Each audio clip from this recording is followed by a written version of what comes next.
Okay, we are going live. 15 minutes. What is up? Day 28. Holy shit, we're almost done with the first month. Crazy shit. I was thinking today, I had this idea. I was listening to the podcast that just released today. So you can check that out on this channel with Julie White or on my Spotify or whatever.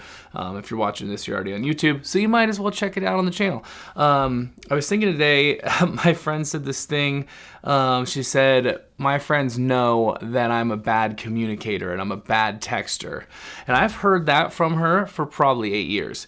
And not to pick on her, but I guess I'm going to. But when you say I am a bad fill in the blank, what you're saying is I am inherently bad at this thing and I cannot improve.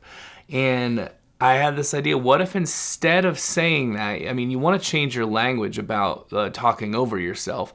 So what if you said, I am an emerging communicator, kind of like, you know, a third world country. They don't call them third world countries anymore. They call them emerging countries or emerging markets. You know, that was kind of silly. Maybe that's not the best way to say it. But ideally, you would say, I am working on being a better communicator. And I mean, I guess unless you're not and you don't want to be. But it reminded me of this lesson that I learned in this book. So I found the book that I had. I read this a while back. It's called Mindset. Shout out Carol S. Dweck. PhD.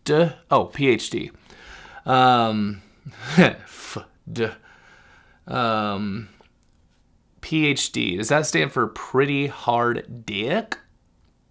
The D is capitalized. Maybe pretty hard dong. Mindset is a fantastic book, and it was recommended to me by this guy, Tom Bilyeu.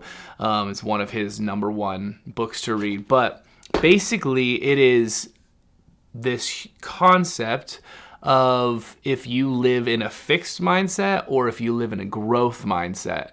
And a fixed mindset will say, I'm not good at organization, so therefore I cannot get better. This is how I am. It's not part of my personality to be organized, and so I can't get any better. And I would say that shit for a long time. Just want to make sure that was going. For some reason, it was cutting out. And I feel, and then so a growth mindset is all about you have the ability to learn and to grow in anything. So instead of I am a bad communicator, thinking about how I am currently not as great as I want to be at communicating, so I'm taking active steps to get better, and I'm going to practice communicating by taking a class, by getting out in public speaking, by committing to working on texting back my friends more, asking them how they are doing, that kind of thing. And maybe working with a coach or a therapist who can help you, little tips and tricks of how to get better at communication. For me, organization, which is something that I would always say, I'm terrible at organization. I live in chaos. I can't get my ducks in a row. All the stuff that these excuses I make, which is true. I am bad at that, but that doesn't mean I can't get better at it. You're not gonna be good at anything if you don't practice it, and if you don't try. Just like learning guitar, if you haven't played the guitar, you are bad at guitar. But you can pick it up, you can practice, you can get better over time. And I mean, I do understand for some things, some people are naturally gifted at certain things. But I was actually listening to this guy on Rogan. His Instagram handle is Knees Over Toes Guy. And he was talking about how he learned to get better at explosive speed because he was really slow in high school. And he got better at explosive speed by training certain joints and muscles. I don't exactly know the regimen he did, but he was able to work himself up to being just as fast and just as explosive as some professional athletes in the NFL.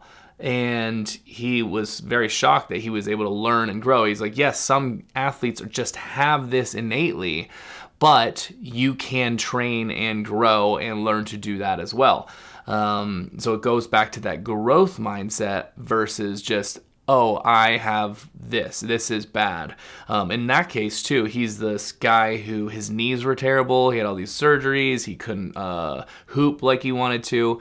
And so he could say, he could adopt a fixed mindset and say, I have bad knees, and so therefore I cannot play basketball. Therefore, I can only do this and this.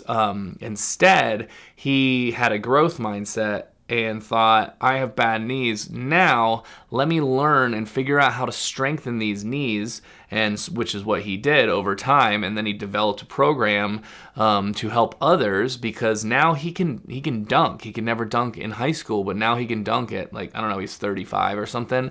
He can play all the time. He doesn't get hurt.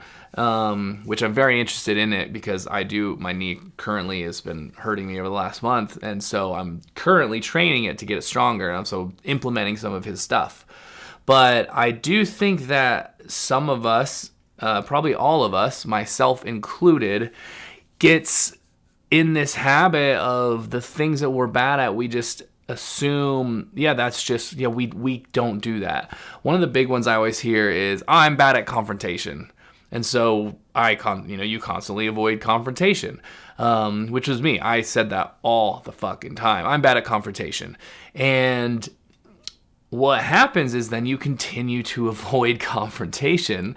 And then if you don't confront an issue, it ends up being so much worse later. So as Alex Hormozy would say, it's way better to just have that uncomfortable conversation right in the beginning than to live in the discomfort of the days, weeks, months, years of not saying the uncomfortable thing and constantly having to deal with the awkwardness and the frustration of not saying the thing. And I feel like in that regard, I've gotten a lot better at confronting uncomfortable issues. I'm definitely not as good as I want to be, but one of the things I do is anytime that something that is uncomfortable that comes up, an uncomfortable conversation, it's like, all right, I have to deal with this. I have to go and talk about this. And so then I confront the friend, the coworker, the relationship, whatever. And so the more I do that, the more comfortable I get with that discomfort. That's a lesson you also learn in the cold soak, being comfortable in discomfort, embracing the discomfort. I just thought that was kind of funny.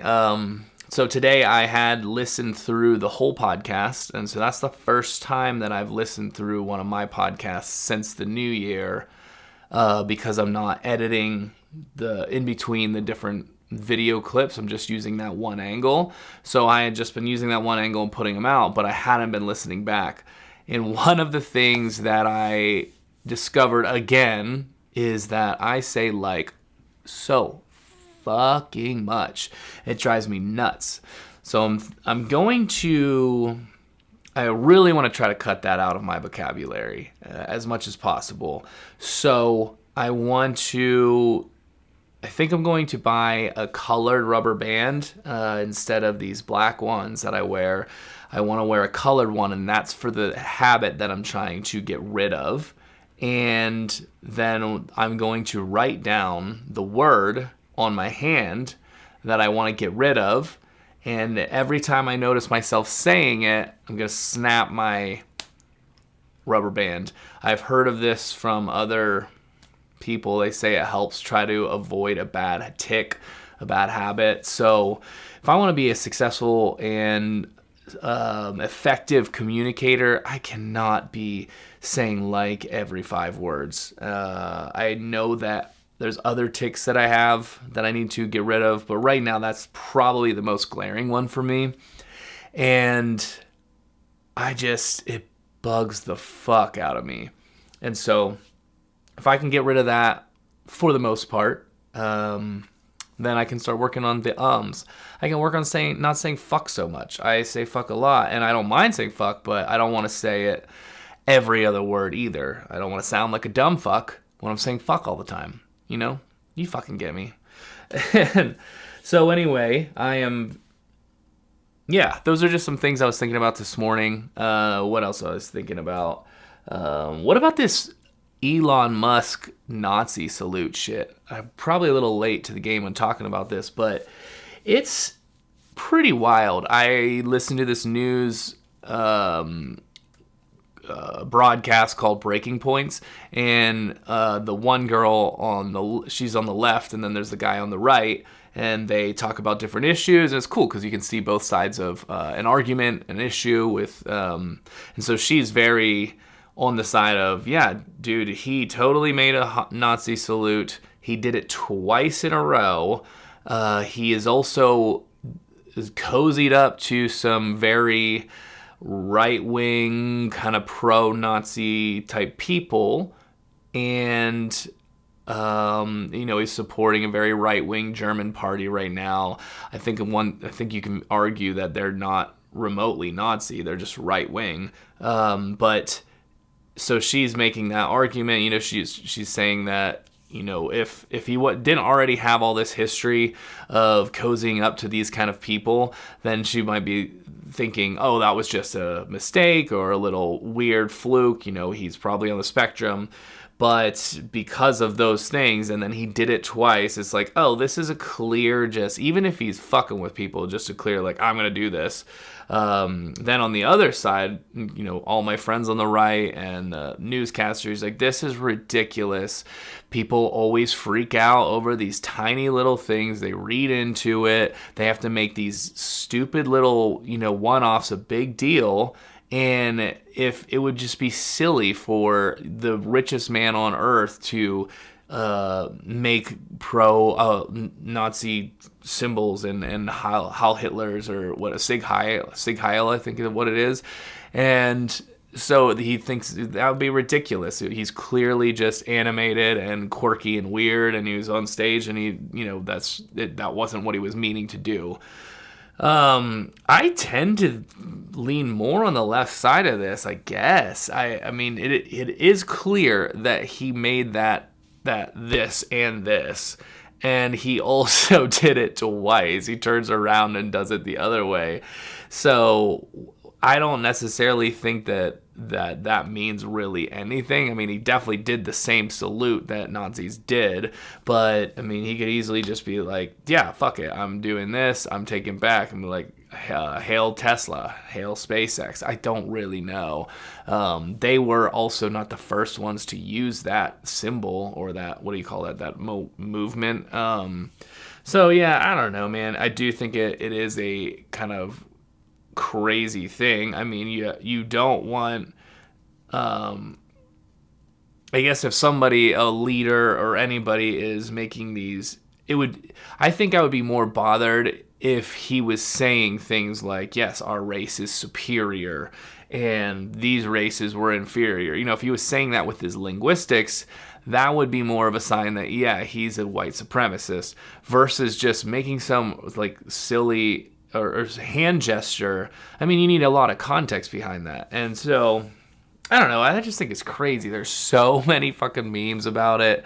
The right puts out like the photo where there's all these other left-wing politicians with their hand up, but then you watch the video and it's like just catching them waving their hand or something, versus when you watch Elon's, it's definitely, he talks, he's like, oh yeah, I'm really happy to be here and thank you so much, just blah blah blah, and then he's just like, oh, blah, and then he spins around and does it again. So fuck if I know. I guess I don't really care that much. Yeah, I mean, I don't want our leaders to be Nazis, but I really doubt that's where we're at. I'm more concerned with the fact that we are just fully embracing, I guess more the right is fully embracing, yeah, we want this billionaire to take over and he's great, and there's no hate on Elon, but it's just like we used to kind of push back against billionaires controlling everything, even though they did. we would still kind of be like, that's bad, you know, like we don't want fucking Mark Zuckerberg having all the influence. We don't want who's that big left-wing dude? I forget that Jewish guy who the right always complains about that has his money and all the left stuff. Can't remember it now, but yeah, we don't want that shit. And now it seems like we have this time period where it's like, oh yeah, we're so stoked that these billionaires are in charge and they're taking over. Yeah, they're gonna cut all the government spending, and it's like, it seems like, oh yeah, we're gonna cut all these programs that help poor people. These rich guys are like, and then we're gonna cut all the regulation that inhibit our business so we can do better business. And I mean, like, why wouldn't you if you got that position? But you know, if I were Elon, I'd do the same thing probably. At the same time, it's like, as a country, that's what we want. I think there has to be somewhat of a better way than just having a bunch of billionaires run everything. So, I don't know.